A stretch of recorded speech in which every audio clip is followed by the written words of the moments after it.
قدغائی خان پر اس امر میں زیادہ بھروسہ نہ کیا جائے اور نہ ہی اسے اس امر کا احساس ہونے دیا جائے۔ اسی دن شیخ رضی الدین نے اس طائفے سے اس انداز میں ملاقات کی جیسے وہ اس کے لیے اجنبی ہو۔ کسی کو ذرا سا شک نہ ہو پایا کہ ان لوگوں کا آپس میں بھی کوئی تعلق ہے۔ مختلف ایام میں ملاقاتوں کا یہ سلسلہ جاری رہا تو طائفے کے افراد شیخ رضی الدین سے گھل مل گئے۔ قدغائی جیسے گھاگ شخص کو بھی یہ معلوم نہ ہو سکا کہ شیخ رضی الدین کا اس طائفے سے کچھ تعلق ہے۔ وہ اتنا تو ضرور جانتا تھا کہ شیخ رضی الدین یہاں کسی مقصد کے لیے آیا ہے، مگر طائفے کی بابت اسے کچھ معلوم نہیں تھا۔ ایک دن قدغائی خان کی موجودگی میں شیخ رضی الدین نے طائفے کے امیر کو مل کر کام کرنے کی پیشکش کی تو قدغائی خان چونک پڑا۔ اس نے شیخ الساقی کو کوہنی مار کر منع کرنا چاہا، مگر اس نے فی الوقت اسے خاموش رہنے کا اشارہ دیا۔ شیخ رضی الدین نے چند پرکشش پیشکشیں اس انداز میں کی کہ طائفے کا امیر اس کا گرویدہ سا دکھائی دیا۔ اسی ملاقات میں یہ بات طے پا گئی کہ شیخ رضی الدین انہیں اعلیٰ شخصیات سے بڑا انعام و اکرام دلوائے گا جس میں وہ برابر کا شریک ہوگا۔ طائفے کے امیر نے پہلے تو اس بات پر انکار کیا، مگر کچھ دیر میں شیخ رضی الدین اسے اپنے ڈھب پر لانے میں کامیاب ہو گیا۔ طائفے کے امیر کے جانے کے بعد قدغائی خان نے اس حرکت کا سبب دریافت کیا تو شیخ رضی الدین نے اسے یہ باور کرایا کہ اسے شیخ الرئیس کی جانب سے ابھی تک ہدایات موصول نہیں ہوئی ہیں، لہٰذا بیکار وقت گزارنے کی بجائے اگر یہ چھوٹی سی تفریح کر لی جائے تو کیا مذائقہ ہے۔ اس بہانے منگول امرا سے بھی تعارف حاصل ہو جائے گا اور جو ہدایات ملیں گی ان کے مطابق عمل کرنا بھی آسان ہو جائے گا۔ قدغائی خان اس کی لچھے دار باتوں سے مطمئن ہو گیا۔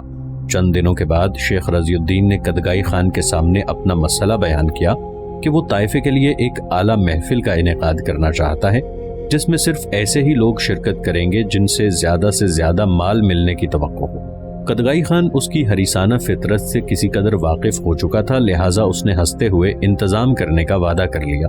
قدغائی خان کے تعلقات اور گہنانم کا لچکیلا رقص رنگ لے آیا۔ اعلیٰ طبقے کے امراء دوسری محفل میں ہی اس پر مر مٹے۔ گہنانم مخصوص تربیت کے باعث ان کے قلب گرمانے میں کامیاب ہو چکی تھی۔ وہ اپنے بدن کے خموں سے جہاں ان کی آنکھیں شرارہ کیے ہوئے تھی وہیں محفل کے دوران مخصوص ڈھنگ سے شراب کے جام تقسیم کرنے کا انداز بھی بے حد نرالا تھا۔ شباب اور شراب کا نشہ ہی اتنا زبردست تھا کہ منگول امراء ہوش میں بھی گہنانم کا متحرک بدن دیکھنے لگے۔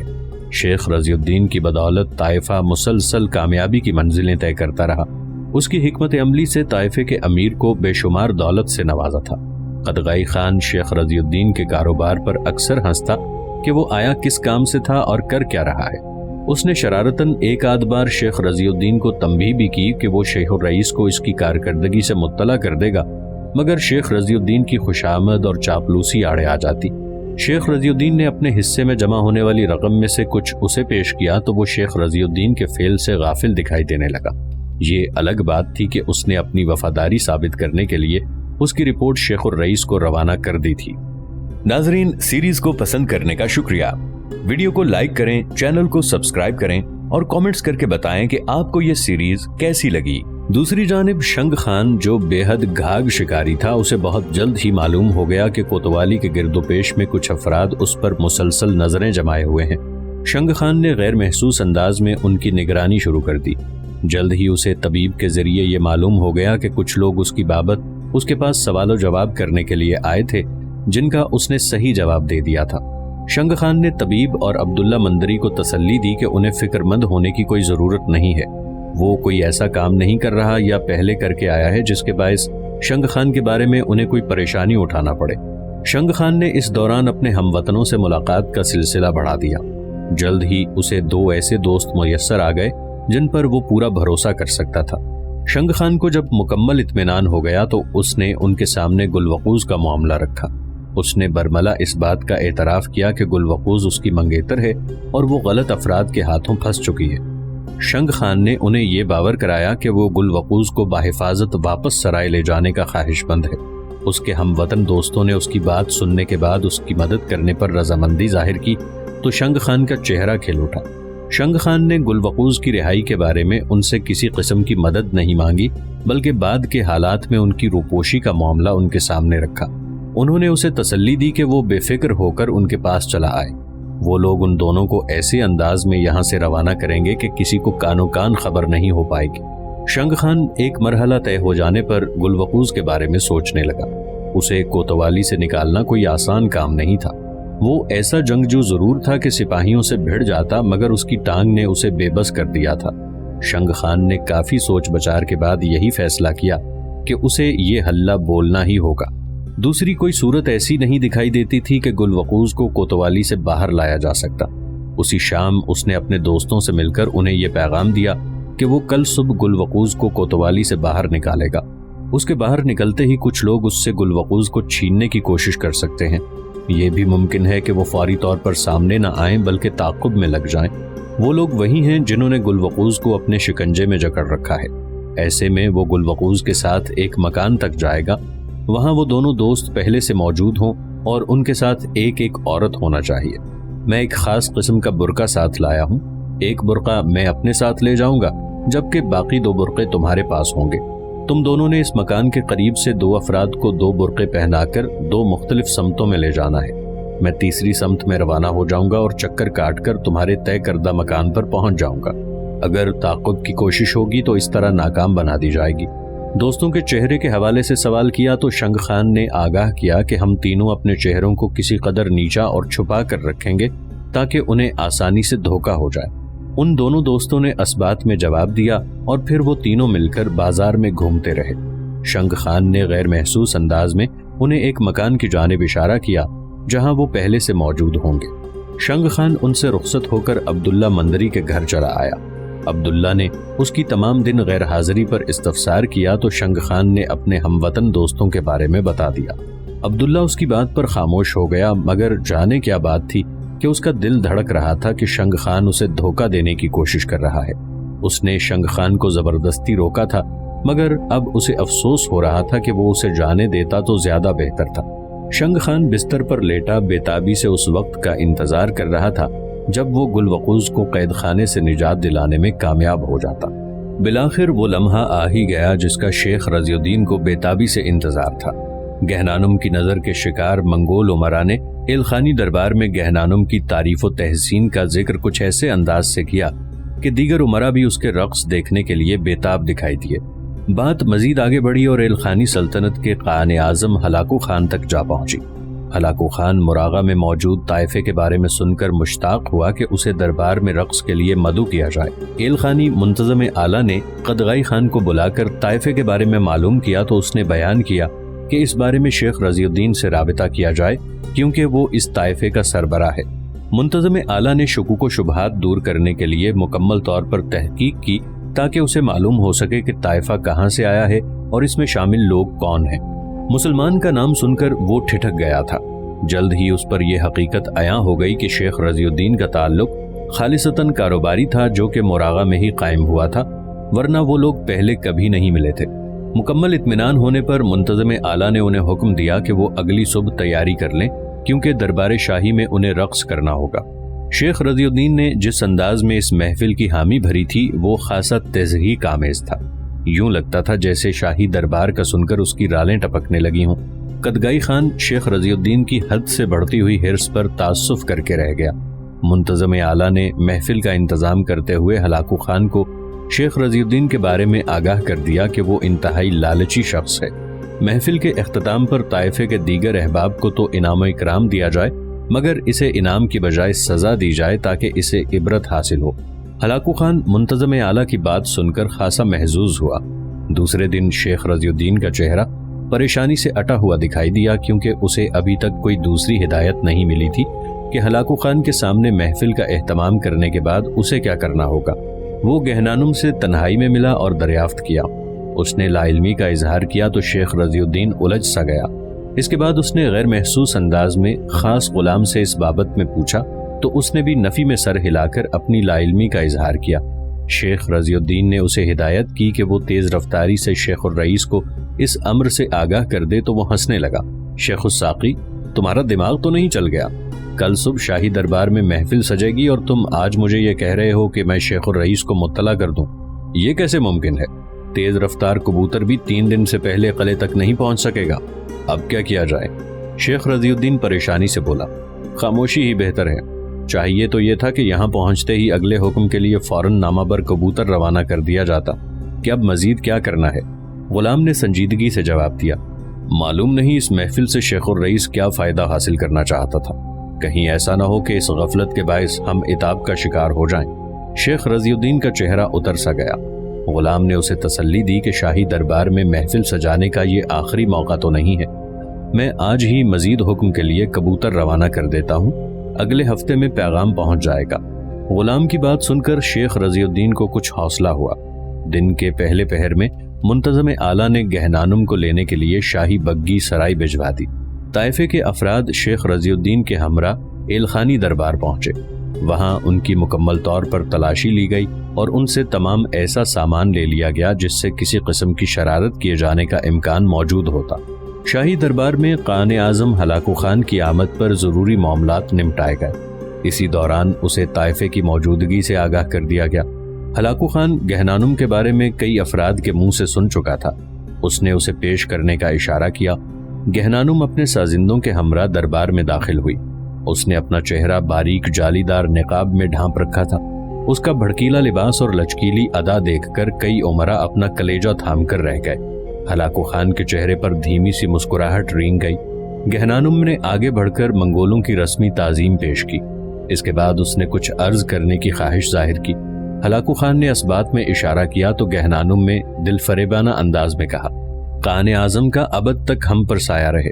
میرا یہ اصول ہے کہ میں رقص کے دوران اپنے دیکھنے والوں کو ایک ایک جام اپنے ہاتھوں سے پیش کرتی ہوں تاکہ میرا فن ان کی باطنی نگاہوں میں بھی اتر جائے۔ اگر آپ کی اجازت ہو تو میں ایسا کروں گی، ورنہ صرف میرے رقص پر اکتفا کرنا ہوگا۔ رقاصہ کے لیے شراب کا انتظام کیا جائے، ہم خود پہلا جام رقاصہ کے ہاتھوں سے ہی لیں گے۔ ہلاکو خان کی آواز دربار میں گونج گئی۔ کچھ ہی دیر میں شراب کے بڑے بڑے برتن دربار میں لائے گئے۔ دربار کے وسط میں شراب کے منقش برتن اور شیشے کے جام کی ایک بڑی میز سجا دی گئی۔ گہنانم نے کام کی تکمیل پاتے ہی رقص کے آغاز کی اجازت چاہی۔ اجازت ملتے ہی دربار میں سازوں کے سر بکھرنے لگے۔ شامی اور منگولی تہذیب کے سنگم میں جنم لینے والے سر بے حد مسحور کن ثابت ہوئے۔ گہنانم نے رقص کا آغاز دھیمے انداز میں کیا۔ رقص کے دوران اس نے چہرے کا نقاب اتار ڈالا اور بدن کو ایسے ایسے زاویوں سے لچکانے لگی کہ امراء بے قراری سے پہلو بدلنے لگے۔ پہلا گیت محض رقص پر ہی ختم کیا گیا۔ گہنانم نے شراب کے جام کا ذکر کر کے امراء کو بے چین سا کر دیا تھا۔ وہ منتظر تھے کہ کب انہیں شباب آمیز جام ملے۔ ہلاکو خان گہنانم کی اس فریب زدہ ادا پر مسکرا اٹھا کہ وہ مردوں کو مسحور کرنے کا فن جانتی ہے۔ رقص کا دوسرا دور شروع کیا گیا تو اس میں گہنانم کے انداز میں تیزی اود کر آ گئی۔ اس کے بدن کے خم ایسے لچکتے دکھائی دیے کہ کئی امراء سانس لینا بھول گئے۔ اسی دوران گہنانم نے جام تقسیم کرنا شروع کیے۔ پہلا جام قائد اعظم کو پیش کیا گیا۔ اس کے بعد دوسرے تمام درباریوں کو جام ملا۔ شراب حلق سے نیچے کیا اتری، گہنانم عورت کے قالب سے نکل کر کوئی اور مخلوق دکھائی دینے لگی۔ ہلاکو خان گہنانم کا یہ انداز دیکھ کر متاثر ہوئے بغیر نہیں رہ سکا۔ یہ دور کسی قدر توالت اختیار کرتا گیا۔ گہنانم نے جب دوسرا جام قائد اعظم کو پیش کیا تو ہلاکو خان کے دل میں جانے کیا بات آئی کہ اس نے اس جام کا پہلا گھونٹ گہنانم کو اتارنے کے لیے کہا۔ گہنانم نے یہ حکم سن کر دلربا مسکراہٹ کے ساتھ جام کا ایک گھونٹ حلق سے اتار لیا۔ ہلاکو خان یہ دیکھ کر ہنس پڑا اور اس نے جام اس کے ہاتھ سے لے لیا۔ رقص و سرود کی محفل کافی دیر تک جاری رہی۔ درباری امراء کی نگاہیں گہنانم کے بدن سے کھیلتی رہیں۔ محفل کے اختتام پر ہلاکو خان نے طائفے کے افراد کو بھاری انعام و اکرام سے نوازا اور گہنانم کو شاہی مہمان خانے میں قیام کرنے کا حکم دیا۔ یہ سن کر درباری امراء کے چہرے بجھ سے گئے، کیونکہ وہ جو کچھ سوچ رہے تھے قائد اعظم نے ان پر پانی پھیر کر رکھ دیا تھا۔ ہلاکو خان گہنانم سے بے حد متاثر ہوا تھا۔ اس نے لمحے بھر میں فیصلہ کر لیا کہ ایسی نادر کنیز اسی کی ملکیت میں ہونا چاہیے۔ گہنانم نے ہلاکو خان کے حکم کی تعمیل کی اور مہمان خانے کی راہ لی۔ شیخ رضی الدین اور طائفے کا امیر بھی اس کے ہمراہ تھے۔ شام کے وقت اچانک گہنانم کی طبیعت خراب ہونے لگی۔ یہ دیکھ کر رضی الدین اور امیر دونوں پریشان ہو گئے۔ انہوں نے استفسار کیا تو گہنانم تلخی سے مسکرائی۔ کچھ ہی دیر میں حقیقت کھل جائے گی، تم دونوں فوراً یہاں سے روانہ ہو جاؤ کیونکہ میں شیخ الرئیس کا کام مکمل کر چکی ہوں۔ شیخ رضی الدین چونک کر بولا، قائد اعظم کو دیے جانے والے اس آخری جام میں نے زہر ملا دیا تھا، جس کا ایک گھونٹ مجھے بھی پینا پڑا۔ میری قربانی ضروری تھی ورنہ شیخ الرئیس کا کام ادھورا رہ جاتا۔ گہنانم نے کہا۔ یہ سن کر وہ دونوں سناٹے میں آ گئے۔ زہر؟ مگر تمہارے پاس تو کچھ نہیں تھا۔ شیخ رضی الدین تیزی سے بولا، میرا یہ ناخن زہر آلود ہے جسے میں نے شراب کے جام میں پھیر دیا تھا، گہنانم نے اشارہ کرتے ہوئے کہا۔ اس نے بتایا کہ یہ زہر سریع الاثر ضرور ہے مگر اس کا اثر 24 گھنٹوں کے بعد شروع ہوتا ہے۔ مجھے یہی بتایا گیا تھا مگر مجھے لگتا ہے کہ ایسا نہیں ہے۔ میری طبیعت خراب ہو رہی ہے، یقیناً قائن اعظم کی طبیعت بھی خراب ہو چکی ہوگی۔ گہنانم کی بات سن کر امیر نے شیخ رضی الدین کو ٹہوکا مارتے ہوئے اشارہ کیا کہ ان کے پاس وقت بے حد کم ہے، مراغہ سے نکلنا آسان کام نہیں ہوگا۔ شیخ رضی الدین کو جیسے ہوش آ گیا، وہ تیزی سے اٹھ کھڑا ہوا۔ اس نے ماتھے پر ہاتھ رکھ کر گہنانم کی عظمت کو سلام کیا۔ دوسرے ہی لمحے اس کا ہاتھ تیزی سے حرکت میں آیا۔ گہنانم کی نگاہیں حیرت سے پھٹی کی پھٹی رہ گئیں۔ اس کے منہ سے ہلکی سی سسکی برآمد ہوئی۔ شیخ رضی الدین کا خنجر گہنانم کے سینے میں اتر چکا تھا۔ طائفے کا امیر یہ دیکھ کر خوفزدہ دکھائی دیا، کیونکہ وہ جس جگہ موجود تھے وہاں ایسی واردات کا کرنا بے حد خطرناک کام تھا۔ راز اگر راز ہی رہے تو اچھا ہے، شیخ رضی الدین نے دھیمے انداز سے کہا اور اپنے ساتھی کے ساتھ شاہی محل سے نکل آیا۔ ہر طرف گہری تاریکی چھائی ہوئی تھی۔ شہر کی رونقیں نیند کی آغوش میں اتر کر خواب خرگوش کے مزے اڑا رہی تھی۔ غالباً رات کا تیسرا پہر شروع ہو چکا تھا۔ تمام گلیاں اور بازار بالکل ویران ہو گئے تھے۔ ایسے میں ایک ہیولا محتاط قدم اٹھاتا ہوا گلیوں میں سے نمودار ہوا۔ اس کی تیز رفتار چال سے معلوم ہوتا تھا کہ وہ کوئی مرد ہے۔ وہ کچھ دور پہنچ کر لمحے بھر کے لیے ٹھہر جاتا اور اندھیرے میں آنکھیں پھاڑ پھاڑ کر چاروں جانب کچھ دیکھنے کی کوشش کرتا۔ جب اسے کسی قدر تسلی ہو جاتی تو وہ پھر تیزی سے آگے کی جانب بڑھتا۔ یہ سلسلہ کافی دیر تک یوں ہی جاری رہا۔ کبھی کبھار کتوں کے بھونکنے کی آواز بھی اسے سنائی دیتی۔ شاید وہ اجنبی آہٹ محسوس کر چکے تھے۔ وہ تاریک سایہ سفر کرتا ہوا ایک چھوٹی سی عمارت کے پاس آ کر رک سا گیا۔ اس کی نگاہوں نے ایک بار پھر اپنے اطراف کا جائزہ لیا۔ کسی ذی روح کو قریب نہ پا کر وہ سرعت سے عمارت کی بغلی دیوار کے نیچے دبک کر بیٹھ گیا۔ وہ یوں جامد ہو چکا تھا جیسے وہ کوئی زندہ انسان نہیں بلکہ دیوار کا ہی کوئی حصہ ہو۔ کافی دیر تک وہ اسی حالت میں بیٹھا رہا۔ اسی اثنا میں اسے ہلکی سی آواز سنائی دی۔ اس کے کان کھڑے ہو گئے۔ کوئی تہجد کے لیے اذان دے رہا تھا۔ اسے زیادہ انتظار نہیں کرنا پڑا۔ عمارت کا دروازہ کھلا اور ایک ادھیڑ عمر شخص باہر نکلتا ہوا دکھائی دیا۔ وہ اجنبی دیوار سے چپکا ہوا خاموشی سے اسے دیکھتا رہا۔ ادھیڑ عمر شخص سست روی سے چلتا ہوا سامنے ایک چھوٹے سے حوض کے قریب پہنچا اور ہاتھ منہ دھونے میں مصروف ہو گیا۔ اجنبی سایہ سمجھ گیا تھا کہ وہ یقیناً نماز کے لیے وضو کر رہا ہے۔ اسے شاید اسی گھڑی کا انتظار تھا۔ وہ تیزی سے دیوار کی آڑ سے نکلا اور دبے قدموں عمارت کے دروازے کی جانب بڑھ گیا۔ اس کی عقابی نگاہیں نہ صرف عمارت کے اس مکین کو حصار میں لیے ہوئے تھیں بلکہ گرد و پیش پر پوری طرح گڑی ہوئی تھی۔ اسے دروازے کے دوسری طرف پہنچنے میں ذرا سی دشواری پیش نہیں آئی۔ عمارت کا ابتدائی حصہ ایک چھوٹی سی راہداری پر مشتمل تھا جہاں مشعل کی لو کسی قدر روشنی کیے ہوئے تھی۔ اجنبی راہداری میں نپے تلے قدم اٹھاتا ہوا آگے بڑھتا چلا گیا۔ راہداری کے دونوں جانب چھوٹے چھوٹے دروازے تھے جن پر دبیز پردے پڑے ہوئے تھے۔ راہداری میں کئی قسم کے خراٹوں کی آوازیں گونجتی سنائی دیتی تھی۔ اجنبی کے چہرے پر دھیمی سی مسکراہٹ پھیل گئی۔ اس کی توقع کے مطابق اس عمارت کے مکین نیند کے مزے لوٹنے میں محو تھے۔ وہ محتاط انداز میں چلتا ہوا راہداری کے آخری حصے میں پہنچ گیا۔ یہاں اسے آہنی دروازہ دکھائی دیا جس پر ایک چھوٹی سی کھڑکی بنی ہوئی تھی۔ اس نے کھڑکی میں سے دوسری جانب جھانکنے کی کوشش کی مگر کچھ دکھائی نہیں دیا کیونکہ دوسری جانب گہری تاریکی چھائی ہوئی تھی۔ وہ ایک قدم پیچھے ہٹ کر آہنی دروازے کا جائزہ لینے لگا۔ دروازہ ایک بڑے گز کی مدد سے بنایا گیا تھا اور اس گز کے کنارے پر سوراخ کے ذریعے ایک چھوٹی سی زنجیر نما بیڑی کے ساتھ اسے آہنی حلقے میں پرو دیا گیا تھا۔ اجنبی نے اپنے لباس میں سے ایک چھوٹا خنجر نکالا جس کی نوک آگے سے کسی قدر خمدار دکھائی دی۔ اس کے ہاتھ تیزی سے حرکت میں آئے اور اس نے خنجر کا ہک بیڑی کے کڑے میں ڈال کر مخصوص انداز میں جھٹکے دینا شروع کر دیے۔ چند ہی لمحوں میں کڑے کا جوڑ کھل گیا۔ اس کے ہاتھ تیزی سے چلتے رہے اور جلد ہی وہ بیڑیوں کے بنیادی کڑے کھولنے میں کامیاب ہو گیا۔ اس کے انداز سے یوں ظاہر ہوتا تھا کہ اسے اس کام میں خاصی مہارت حاصل ہے۔ حیرت کی بات یہ تھی کہ اس نے ایک بار بھی پیچھے مڑ کر نہیں دیکھا۔ راہداری سے منسلک تمام کمروں میں لوگ موجود تھے اور باہر وضو کرنے والا ادھیڑ عمر شخص کسی بھی وقت واپس لوٹ سکتا تھا۔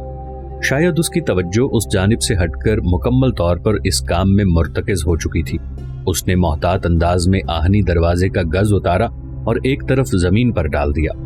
پھر دروازے کو مخصوص انداز میں زور لگا کر پیچھے کی طرف دھکیلتا چلا گیا۔ دروازہ کھلنے کی خفیف سی آہٹ پیدا ہوئی، مگر اس سے کسی کی نیند ٹوٹنے کا امکان نہیں تھا۔ پھر بھی اجنبی نے عقبی جانب مڑ کر عمارت کے مکینوں کی مدہوشی کا کسی قدر جائزہ لیا۔